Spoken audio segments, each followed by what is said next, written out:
किसी भी प्रकार के भ्रम संशय में नहीं पड़ो बस। ज्ञानी और अज्ञानी के ना ही कर्म में भेद, पर एक ने किया है मोक्ष और एक ने किया है खेद। तो दोनों की भावना अलग अलग होती है ना। एक मोक्ष का भाव रख के बैठा है और एक खेद में, खिन्नता में ही पड़ा हुआ है। ज्ञानी तो जो भी कुछ कार्य करता है या जो कुछ उसके द्वारा होता है उसमें वो अपने को मुक्त महसूस करता है, वो उसमें अपने को बंधा हुआ महसूस नहीं करता है और किसी बात के वो खेद में नहीं पड़ता, अफसोस में नहीं पड़ता। वरना लोग अपना पुराना जीवन याद करते हैं या अपना पास्ट याद करते हैं तो फिर खेद में पड़ जाते हैं, मैंने ये लाइन क्यों चुनी, मुझे कोई और लाइन चुननी चाहिए थी, इसमें तो दिक्कत है, परेशानी है, इसमें पैसा कम है, मैं ये ना बन के वो बन जाता, ये वाली दुकान ना खोल के वो वाली खोल लेता, ऐसा करता वैसा करता। तो मन जैसे अपने ही किए हुए कार्यों में संतुष्ट नहीं होता है क्योंकि उसको वैसा फल नहीं मिलता, तो फिर उसको खिन्नता आती है और खेद करता है, उसको परेशानी होती है। और ज्ञानी जो होता है वो हर परिस्थिति में अपने को मुक्त करके बैठता है। तो ये सब बातें भी इसीलिए आती हैं, जो भी कुछ आता है तो वो मुझे परमात्मा के नज़दीक करता है और मैं हूँ मुक्त स्वरूप। बाकी सारी बातें तो है ना सपने की, कहते सपने की है सब रचना, धोखा ना कहीं खाना।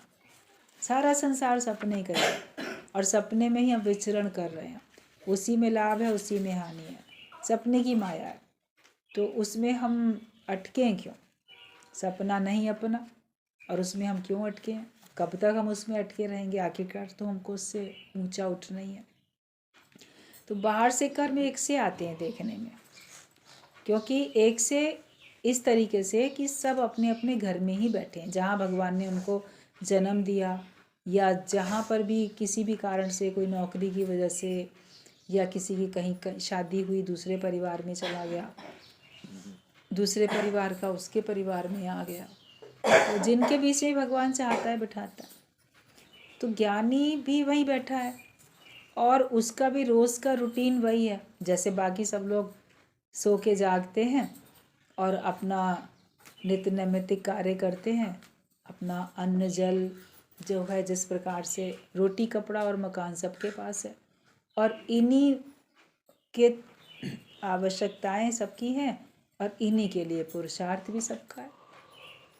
रोटी के लिए, कपड़े के लिए, मकान के लिए, इसी के लिए तो है सबका पुरुषार्थ। ज्ञानी भी करता हुआ दिखता है, ज्ञानी भी करता हुआ दिखता है, लेकिन ज्ञानी जैसे अभी गुरु जी की बात चल रही थी कि तुमको तो खास कहीं जाके पुरुषार्थ करके बोलना पड़ेगा, सत्संग के लिए भी जाओगे तो बोलना पड़ेगा कि आओ आओ सत्संग का हम आयोजन करें, तुम आओ बैठो। और ज्ञानी अपने आत्मा में स्थित है, तो जैसे ज्योत जगी हुई है तो क्षमा जलती है, परवाने हटाए ही नहीं जाते, कहते ये दीपक प्रेम के ऐसे बुझाए ही नहीं जाते। तो ज्ञानी तो अपनी ज्योत जला के बैठता है, संदेश सबको देता है, लेकिन यह है कि उसकी भावना शुद्ध होती है और वो मुक्त होके बैठता है। ये नहीं कि कोई आएगा सुनेगा तब मैं मुक्त होऊंगा, वो अपना मुक्ति का निश्चय करके बैठता है और फिर लोग उसके पास अपने आप ही आते हैं। एक समय ऐसा होता है कि लोग उसके पास अपने आप आते हैं, उसने अपना निश्चय करके पक्का रखा हुआ है आत्मा का। तो ऐसे ही सांसारिक कार्यों के लिए भी कहा जाता है तेरी रोजी तुझको ढूंढे दिल विच कर आराम, दाने दाने पर लिखा है खाने वाले का नाम।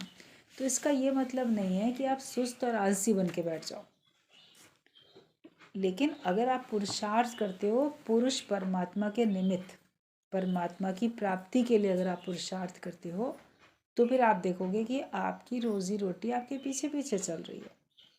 पुरुषार्थ तो कहीं ना कहीं करेगा ना, कोई माया कमाने के लिए करे या ज्ञान का धन कमाने के लिए करे, पुरुषार्थ तो पुरुषार्थ ही होता है। आप बस भगवान के लिए अपना जीवन दे दो, फिर आप देखोगे कि आपको जो भी परिस्थितियाँ बड़ी विकट लगती थी बड़ी सरल लगने लगेंगी और आपकी सारी समस्याएं समय आते आते रहते रहते ख़त्म हो जाती। तभी क्या बाहर के कर्मों में उनका भेद नहीं होता है, वो भी कार्य करते हुए दिखते हैं, कोई नौकरी कोई बिजनेस ज्ञानी भी करता हुआ दिखता है। कबीर जुलाहा था तो वो कपड़ा बुनता हुआ भी दिखता था, कहीं कोई दुकान कोई खोल के बैठा है, कहीं कुछ। सारे जो भक्त हुए हैं, सदना तो जो भगत था वो तो जो उसका पैतृक काम था कसाई वाला, वो कसाई वाला ही काम करके बैठता था। रविदास जो था उसका पैतृक कार्य जूते चप्पल सिलना था। रविदास चमार तो चमड़े का काम करता था, तो वो काम करता हुआ दिखता है। मतलब छोटे छोटे काम भी जो आपकी दृष्टि में होते हैं, लेकिन वो छोटे नहीं होते हैं, वो इम्पॉर्टेंट होते हैं। अभी आपका जूता कहीं रास्ते में चलते चलते चप्पल जूता टूट जाए तो वो कितना इम्पोर्टेंट होगा कि कोई मुझे मोची मिल जाए जो इसको, वरना हम 2 कदम चल नहीं पा रहे हैं। किसी रुमाल से चप्पल बांधो, किसी कपड़े से बांधो, या नंगे पैर चलो, तो वो इम्पोर्टेंट है ना। छोटा नहीं है काम, बहुत इम्पोर्टेंट है। और जो भी काम हो रहा है, कोई कुछ करता है, कोई कुछ करता है, जिसमें भी आप निपुण हो, जो भी आप कर सकते हो, और जिस कार्य को करते करते आप भगवान की भक्ति भी कर रहे हो, तो वो कार्य कैसे छोटा हो सकता है। और जो कार्य आपके, जिस कार्य करने से आपके जीवन में कुछ ऐसा आपको प्राप्त हो रहा है कि आपको संतोष मिल रहा है, तो फिर वो कार्य अच्छा है। तो कोई भी काम आप कर सकते हो। तो जो भी भगवान की भक्ति करने वाले हुए, संत हुए, ज्ञानी हुए, गुरु नानक देव को भी उनके पिता ने दुकान में बिठाला, सबको पता है। लेकिन ये है कि मंजिल वो नहीं होती ज्ञानी की। जब एक तरफ से कार्य बढ़ता जाता है तो वो छूटता जाता है। जब आपका ज्ञान का कार्य बढ़ जाता है तो आपसे वो काम छूट जाता है। बाकी जहाँ जो कार्य जो भी करता है उसमें वो परमार्थ का रंग लगाए। हमेशा सत्संग में गुरु जी का ये कहना होता था कि व्यवहार को परमार्थ का रंग लगाओ, तो तुमको खेद नहीं होगा। कर्म तो एक से दिखेंगे। ज्ञानी भी घर गृहस्थ में रहता हुआ खाना बनाए, काम करे, या और दूसरे काम करता हुआ दिखता है, अज्ञानी भी। लेकिन ज्ञानी मुक्त है और अज्ञानी व्यक्ति बंधन में है। ज्ञानी करते हुए भी मुक्त है और अज्ञानी ना करते हुए भी बंधन में है। वो कुछ करता हुआ नहीं दिख रहा है, सब उसका काम और लोग कर रहे हैं, नौकर चाकर करते हैं, या उसके ऊपर कोई जिम्मेदारी नहीं है, तो भी वो अपने ख्यालों से तो बंधा हुआ है, अपने को देह मान के बैठा है, देह से तो बंधा हुआ है, तो मुक्त है। तो ज्ञानी कुछ करके भी बंधन में नहीं आता और अज्ञानी कुछ ना करके बंधन में आता है, मन से बंधा हुआ। उसका मन जगत में है, उसका मन माया में है, तो इसलिए वो बंधन में है। तो बाहर से कर्म अंतर ज़्यादातर नहीं दिखेंगे, लेकिन जब आप ज्ञान के कार्य में लग जाते हो तो आपके बाहर के कर्म भी ज्ञानी के जैसे एक से दिखने लग जाते हैं। पहले आप अज्ञानता में थे, फिर आप ज्ञान में हो। अगर परमात्मा आपको चेंज कराना चाहता है आपके वर्क को, तो आपका चेंज भी कर देता है। जैसा संकल्प जिसका होता है, सकामी के सामने सकामी कर्म आते हैं, जैसा भाव है निष्कामी के सामने निष्कामी कर्म आते हैं। और वहीं पे रह के दादाजी ने कपड़े की दुकान में काम करते करते वहीं पे ही निष्काम कार्य किया। सकामी कर्म करते करते जिनको भी कपड़ा बेचते थे, दिखाते थे, वो करते थे, उनसे ज्ञान की चर्चा भी करते थे। अपना सवेरे का समय, अर्ली मॉर्निंग का वॉक के लिए जाने का समय निकाल के, और फिर लोगों को मैसेज भी दिया कि हम एक काम और करते हैं, भगवत गीता का पाठ पढ़ते हैं, उधर उधर वहाँ भी तुम लोग सत्संग भी करते हैं, वहाँ भी आओ। तो व्यवहार को परमार्थ का रंग लगाया ना, और फिर धीरे धीरे वो कार्य बढ़ता चला गया। दोनों काम ऐसे नहीं कि छोड़ के किया, काम करते करते कार्य किया, फिर वो ज्ञान का कार्य बढ़ता चला गया। और इधर बच्चों ने संभाल ली दुकान, उनके बच्चे बड़े हो गए, तो फिर वो खुद ही कहते थे कि आप अपना वही उसी कार्य में लोग, हम लोग सब देख ही रहे हैं आपको आने की दुकान में, अब क्या ज़रूरत है, आप अपने सत्संग में ही रहिए। बोले ये भी बहुत अच्छी बात है। तो संकल्प रखा छूटने का, तो फिर भगवान ने वैसे बानक बना दिए, छुड़ा भी दिया। ऐसे अज्ञानता में अगर बच्चे बड़े हो जाते हैं, फिर पिता से कहते हैं अब हम लोग घर देख तो रहे हैं, दुकान संभाल तो रहे हैं, अब आपको दुकान में आने की क्या ज़रूरत है, आप घर में बैठो, अपना और भजन भाव जो भी करना है करो। तो फिर अज्ञानी व्यक्ति को तो इस बात का बड़ा अफसोस लगेगा, मेरी बनाई हुई दुकान और मैंने इनको सब तैयार करके दिया, आज मुझे ही कहते हैं तुम्हें दुकान में आने की क्या ज़रूरत है। बुरा लगेगा कि नहीं सकामी व्यक्ति को। लेकिन जो पहले से भगवान के कार्य में बिजी है, उससे अगर कोई माया के कार्य छुड़ाएगा तो उसको कोई तकलीफ, वो तो छूटना चाहता ही है, और उससे प्रकृति इस तरह से छुड़ा देती है, उसका काम और लोग संभाल लेते हैं, और वो और उसका ज्ञान बस ये रह जाता है। फिर ज्ञान में भी नहीं बंधता है, ज्ञान में भी नहीं अटकता है, लास्ट के दिनों में दादा भगवान जब बोलते थे, कभी सत्संग में आए हैं अलग अलग शहरों में, कहाँ कहाँ कभी होता था, तो बताते थे गुरुजी कि दूसरे शहरों के लोगों के सत्संगियों के पत्र भी आते थे। तो पहले तो ये था कि चलो ठीक है, तुम पढ़ के सुनाओ हमको क्या उसमें है, और ये जवाब इसको दे देना। फिर कहते थे तुम ही लोग पढ़ लो और तुम ही लोग जवाब दे दो, बस बता दो इसने पत्र लिखा है, क्या लिखा वो तुम ही पढ़ो और तुम ही जवाब दे दो, क्योंकि मुझे विश्वास है कि तुम अब आप समान हो गए, कार्य तुम लोग अच्छा कर रहे हो। फिर कभी अंदर कमरे में बैठे होते थे और बाहर सत्संग चलता था, तो फिर जो भी अंदर कमरे में सत्संगी प्रेमी आता था बैठता था, तो वो कहते देखो बाहर वो जो सत्संग बोल रही है ना, मुझे ऐसे लग रहा है कि जैसे मैं ही बोल रहा हूँ, बिल्कुल डिट्टो वैसे का वैसे ही लोग बता रहे हैं। तो ज्ञानी फिर ज्ञान में भी नहीं बंधता है, वरना ये नहीं, कार्य भी उससे होता रहता है, ऐसा नहीं कार्य नहीं करता है, मगर मन का अटकाव नहीं होता है, मैं ही बोलूँगा मैं ही सुनाऊँगा। वो अपने सामने सामने लोगों को इतना तैयार कर देता है कि उसको तसल्ली रहती है, जैसे कि कोई अपने बच्चों को अपने पैरों पे खड़ा कर देता है तो तसल्ली होती है कि मेरे बिना ये बढ़िया कार्य कर लेंगे। तो ज्ञानी जो होता है वो भी अपने सबको आप समान बना देता है, और फिर उसको तसल्ली होती है कि ठीक है हम रहेंगे तो ठीक है, नहीं रहेंगे तो भी ज्ञान तो कार्य तो चल ही रहा है, क्योंकि ये काम तो भगवान का काम होता है। तो वो अटकता किसी में भी नहीं है, ना सकाम में अटकता है ना वो निष्काम में अटकता है, किसी भी चीज़ में उसका मन अटकता नहीं है। अगर हमारा मन किसी चीज़ में अटकता है तो अभी हम पूर्ण ज्ञानी नहीं बने। तो हमें अपने संकल्प रखने चाहिए, पूर्ण ज्ञानवान होने के संकल्प रखने चाहिए, और उसी हिसाब से अपने कार्यों को दिशा देनी चाहिए, किस डायरेक्शन में मैं अपना काम करूँगा। वो करते करते आप देखोगे, अगर परमात्मा आपसे चाहेगा तो आपसे छुड़ा भी लेगा, अगर आपसे परमात्मा को आप ही के द्वारा सेवा लेनी है तो आप ही के द्वारा होती चली जाएगी, एंड तक आपके द्वारा सेवा हो जाएगी।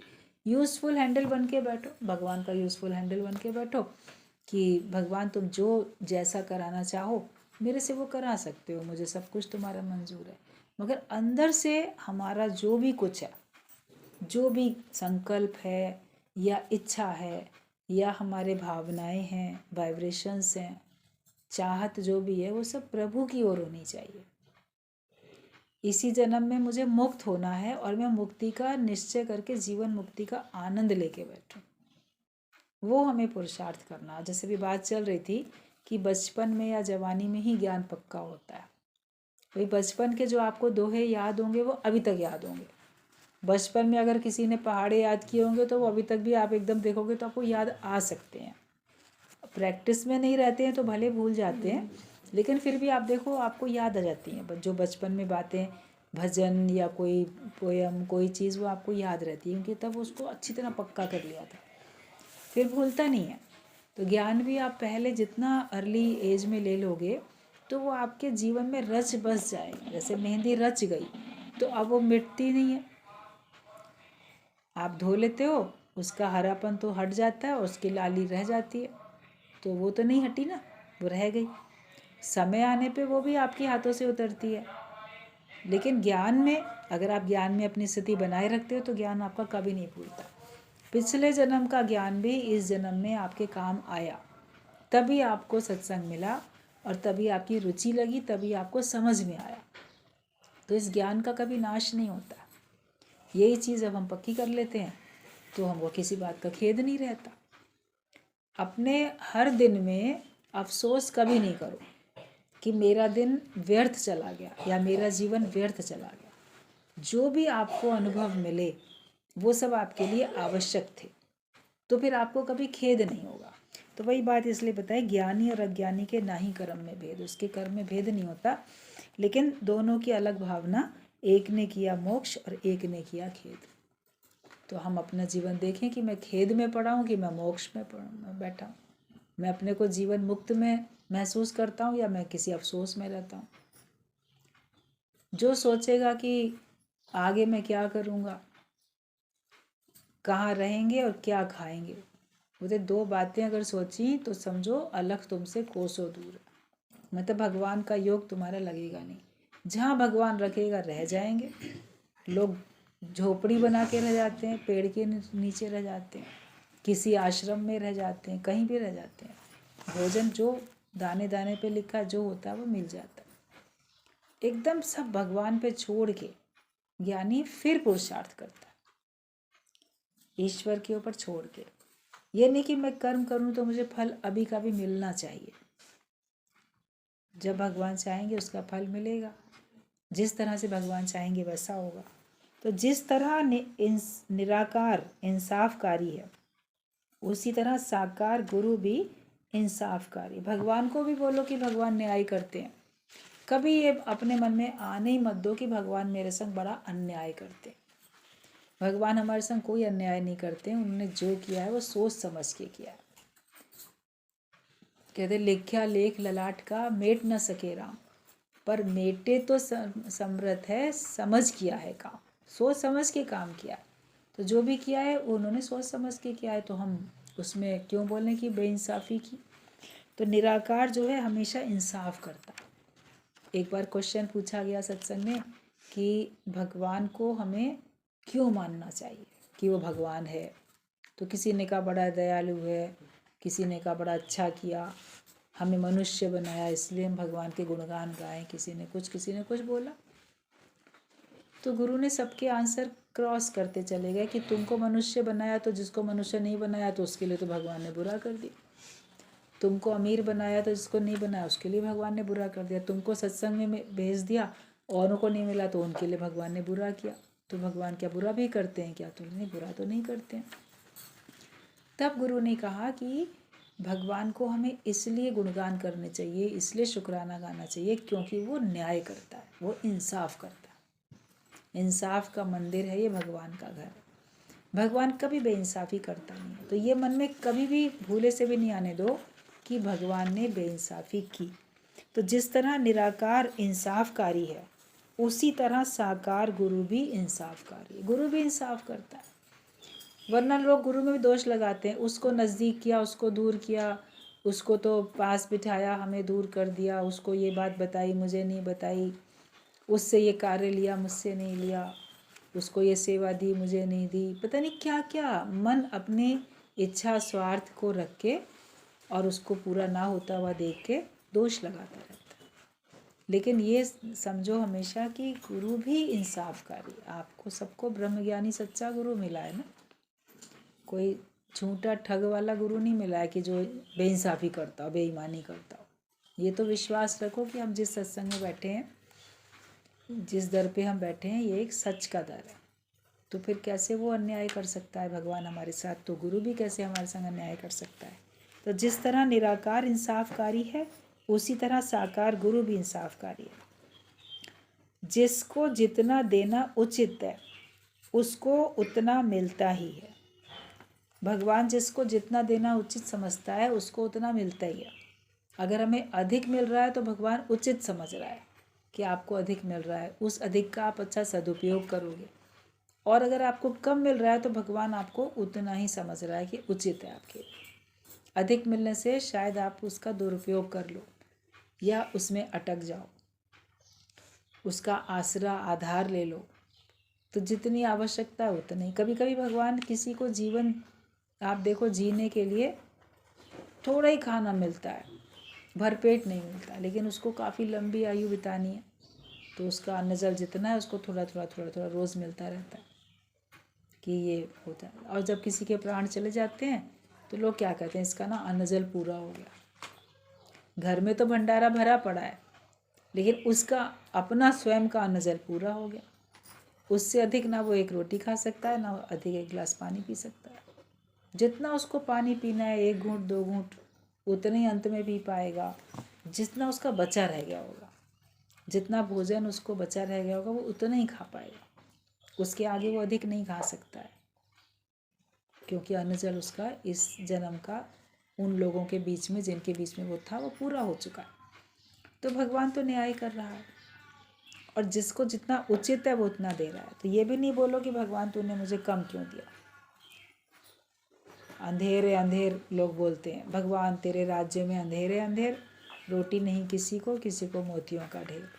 तो ये सब उसका न्याय है, जिसको जितना मिलता है उसका न्याय है।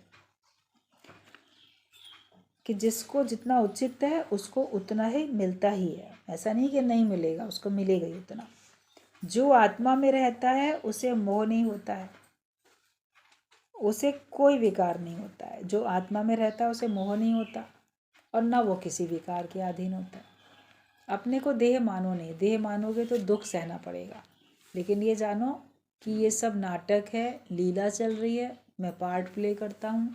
भगवान ने मुझे ये रोल दिया है कि नाटक होते हैं, फिल्में होती हैं, आप उसमें देखो अलग अलग प्रकार के रोल सबको मिलते हैं ना। कोई कैसा बनता है, कोई कैसा बनता है। अब वो अपना अपना पार्ट, अपने अपने डायलॉग बोलता है, अपना अपना जो एक्टिंग है उसी हिसाब से करता है। उसको भाई कोई अच्छे का रोल करता है, कोई बुरे का भी रोल करता है, कोई राजा का, कोई भिखारी का, कैसा भी रोल करता है। तो जो जहाँ है, जिस घर परिवार में है, जहाँ बैठा है और उसके द्वारा जो कार्य हो रहा है, ये है एक बड़ा रंगमंच, नाटक है।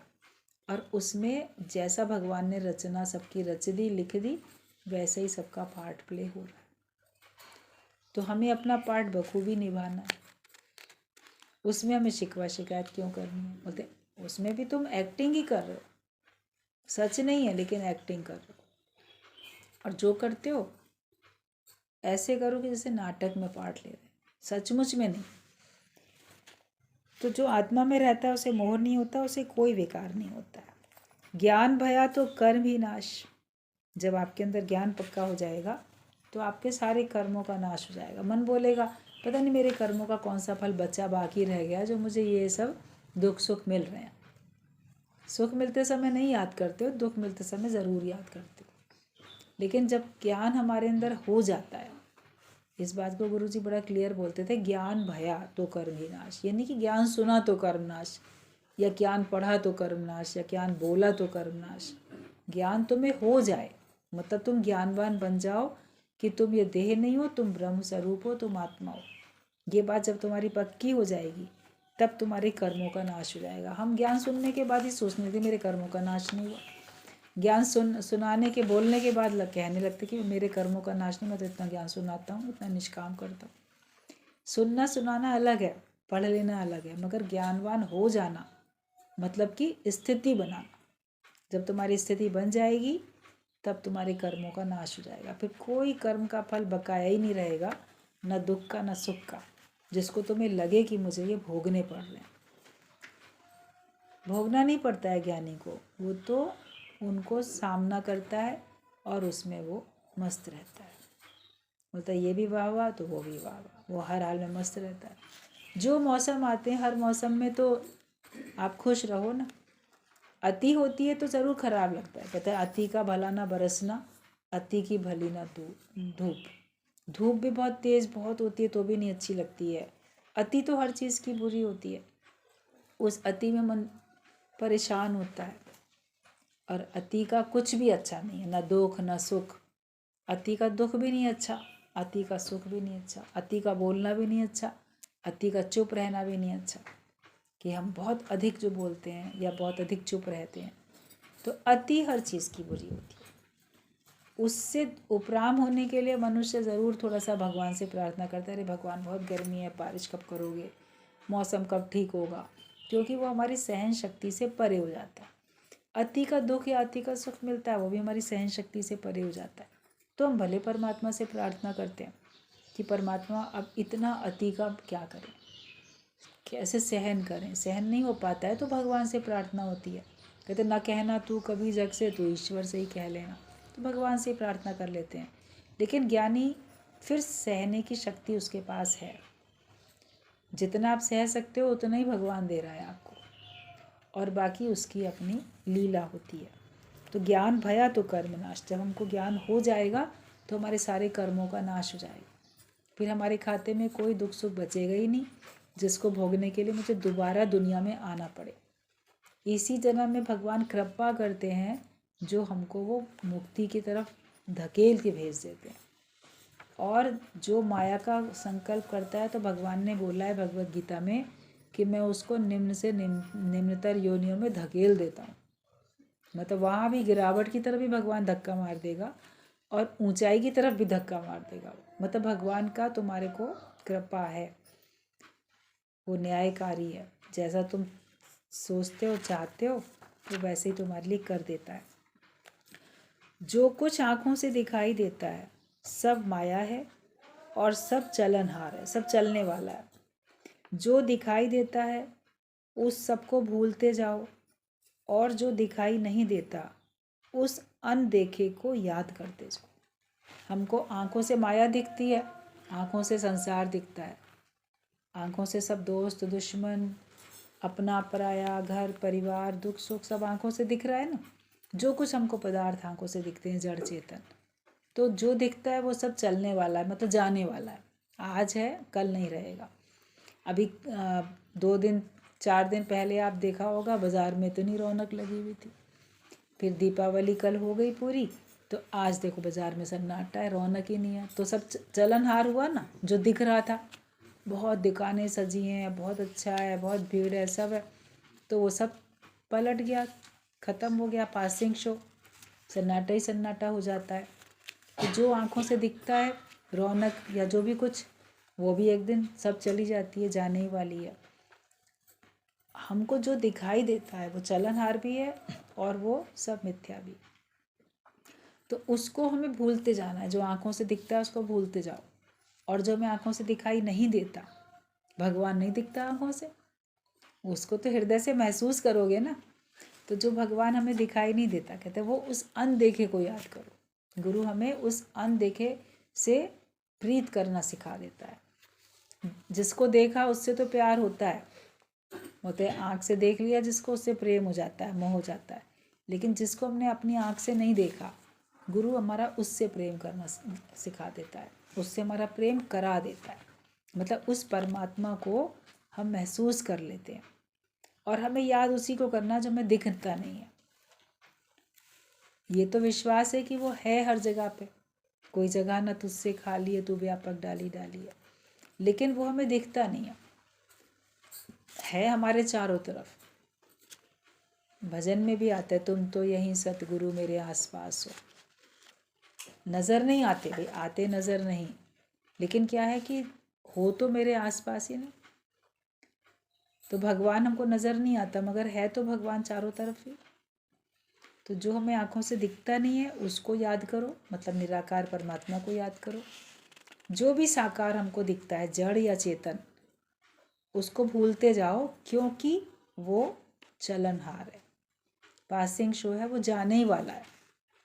इसलिए उसको अपने हृदय में नहीं बसाओ, अनदेखो को याद करो। अपनी मैं को दूर करते जाओ, क्योंकि यही दीर्घ रोग है, लेकिन दवाई भी इसी में छिपी है।